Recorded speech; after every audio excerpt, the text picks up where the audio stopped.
አሰላሙ አለይኩም ወራህመቱላህ ወበረካቱ። ሰላም ሰላም ውድ የቻናሌ ቤተሰቦች እንዴት ናችሁ? ደህና ናችሁ? እኔ ያለው አልሐምዱሊላህ ደህና ነኝ። በድጋሚ ተገናኘን። ዛሬ አዲስ ወሬ ይዤላችሁ መጥቻለሁ። እስከ መጨረሻው ተከታተሉ። በተለይ ሰው ሀገር ላይ ሆነን የምንሰራ ይጠቅማችኋል። ስሙት ስሙት፣ እስከ መጨረሻ ስሙት። እያንዳንዳችን በየሰው ቤት ስንሰራ የማናውቀው ብዙ ነገሮች አሉ።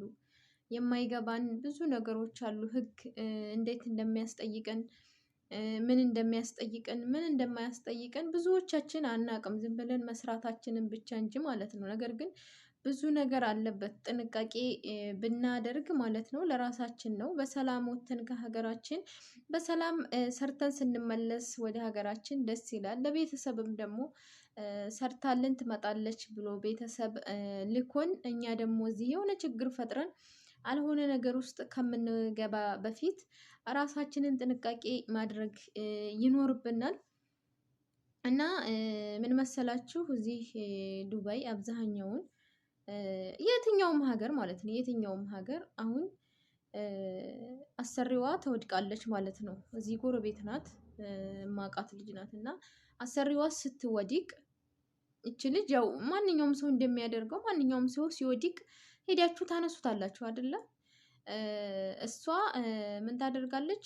ሴትዮዋ ስትወድቅ ዝም ብላ ስትወድቅ ሄዳ ታነሳታለች ማለት ነው። ሴትዮዋ ግን የራሷ ህመም ስላለባት ከህመሟም ልትነቃ አልቻለችም ማለት ነው። ሐኪም ቤት ገባች፣ ከህመሟ ልትነቃ አልቻለችም። ስለዚህ ምን አደረጉ? ይሄ ነገር ከቤት ስንወጣ ልጆቹ ማለት ነው ከቤት ስንወጣ ደህና ነበረች። ስለዚህ በመውደቋ ብቻ የችግር ስለማይመጣ ትመርመርልን ሰራተኛይቱ ብለው ማለት ነው። ሰራተኛይቱ አሁን ምርመራ ወስደዋታል ማለት ነው። ግን ነክታታለች ደግሞ አሁን ፈጣሪ ያውጣት እንጂ እንደው ዝም ብሎ ያውጣት እንጂ ስለነካቻት ምርመራ የሚደረገው እንግዲህ በአሻራ ነው። አሻራዋ ደግሞ የነካችበት ካለ የእሷ እጅ እንዳለበት ነው የሚያመለክተው። ስለዚህ ጥንቃቄ ማድረግ አለብን። ለምን አይወድቁም? ለምን አይፈጠፈጡም? በቃ ሌላ ሰው ጥሩ። እናንተ ሄዳችሁ ጉፍ አትበሉ። በቃ አታንሷቸው፣ አትንኳቸው። በተለይ ደግሞ ከአሰሪዎቻችሁ ጋር የማትስማሙ ልጆች በቃ በየቀኑ የምትጣሉ በጽዳት ሊሆን ይችላል፣ በምግብ ሊሆን ይችላል። የማትስማሙ ከአሰሪዎቻችሁ ጋር በርቀት ቁሙ። ለምን ትፈጥፈጥ ይፈጥፈጥ። ልጆቹም ሆኑ እነሱም ሆኑ ሌላ ሰው ጥሩ። እናንተ አታንሱ፣ አትንኩ። በቃ ሌላ ሰው ጥሩ። ከሌሉም ለራሱ ደውሉ። በቃ መንካት የለባችሁም። ምክንያቱም ምርመራ ሲደረግ አሻራውን እንጂ የሚያምነው እናንተን አያምናችሁም። እጃችሁ ከወጣ خلاص አለቀላችሁ ማለት ነው። ስለዚህ ይሄ ከመሆኑ በፊት ትውደቅ። በቃ እሷን አትንኳት። ትንሽ በጓንት ምናምን ይቻላል መሰለኝ፣ ብቻ አላቅም፣ ግን አትንኩ ነው የምለው ማለት ነው። እና እኔ መጀመሪያ የነበርኩት እናቷ ጋር ነበርኩኝ። እናቷ ታማሚ ናት ኦልሬዲ። እኔ ስለሆንኩ ማስታማት ሐኪም ቤት ነው ብዙውን ጊዜ የምንቆየው። እሷ ችግር የለውም ኦልሬዲ ስለታመመችም ማለት ነው። እችኛዋ ግን አንድ ቀን እያሽቃበጣት ልብስ ቀይራለሁ ብላ ልብስ እየለካች ለማሰፋት ብላ እኛ ስንትናችን ሳላሁና መጥበሁ አንዲ ነው፣ እንደዚህ ይታያል። የሸተተ ነገር ምናምን የሚሸት ነገር ውጭ ላይ ነው የምሰራው እና ይታያል። ቤቱ ቆንጆ ቤት ነው እና ዝም ብሎ በቃ እንደ መዝናኛ ነገር ነው የተሰራው። ይታያል፣ እንደዚህ ፊት ለፊት ነው። ከዛ እየለካች ስታይ እንደዚህ ስትዞር ወደቀች። ብድግ አድርጎ እዚህ ሰራሚክ ላይ ፍርጥ አደረጋት። ሄጄ አላነሳኋትም። እኔ ይሄንን አሁን እንደዚህ አይነቱን ነገር አሁን ላይ ሰማሁት። ግን እኔ ለራሴ ጥንቃቄ አደርጋለሁ እና ካላረኳትም ልጅቲቱን ሄጄ ከፎቅ ጠራኋት። ከዛ ልጅቲቱ መታ አነሳቻት። ሴትዮቱ ስንት ቀን አኮረፈችኝ። ስንት ቀን እኔ በወርቅ ልጅን ሄደሽ ጠራሽ ሳታነሽ ብላ መጻት አልኳት። የራሷ ጉዳይ ገብታችኋል አይደል? አልነካኋትም።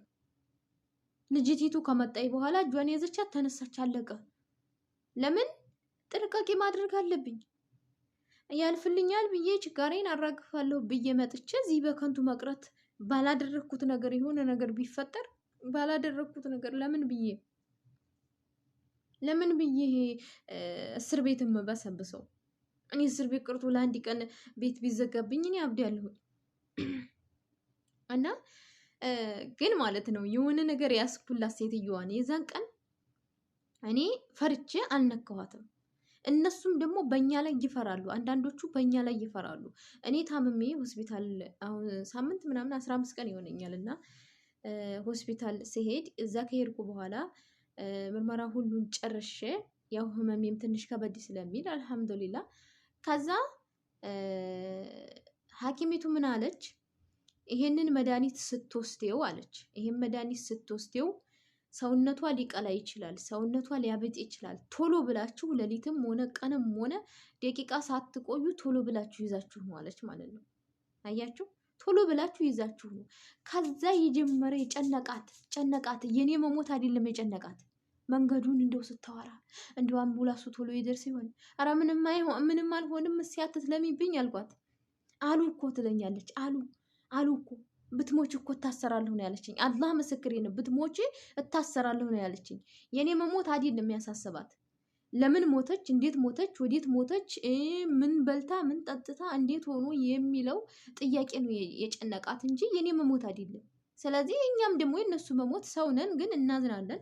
ቢሆንም ደግሞ ጥንቃቄ አድርገን ነው ሰውን ልናግዝ ስንል እኛም ራሳችንን ጠብቀን መሆን አለበት። ብዙዎቻችን አንገነዘብም። ይሄን ዝም ብለን እንዲያመጣልን ይወዱናል፣ ምን ይሉናል ብለን ሄዴን የምንነከርበት አለ። ጥንቃቄ ማድረግ አለብን። ምክንያቱም ቴክኖሎጂ ነው። ቴክኖሎጂ ደግሞ ማንንም አይሰማም። እጅ ነው የሚፈልገው፣ አሻራ ነው የሚፈልገው። አሻራ ከወጣ ወጣ ነው። እነሱ እንኳ አሁን እኔ ሳልነካቸው እኔ ላይ በወሬ ለማሳመን ቢሞክሩ አይሆንም።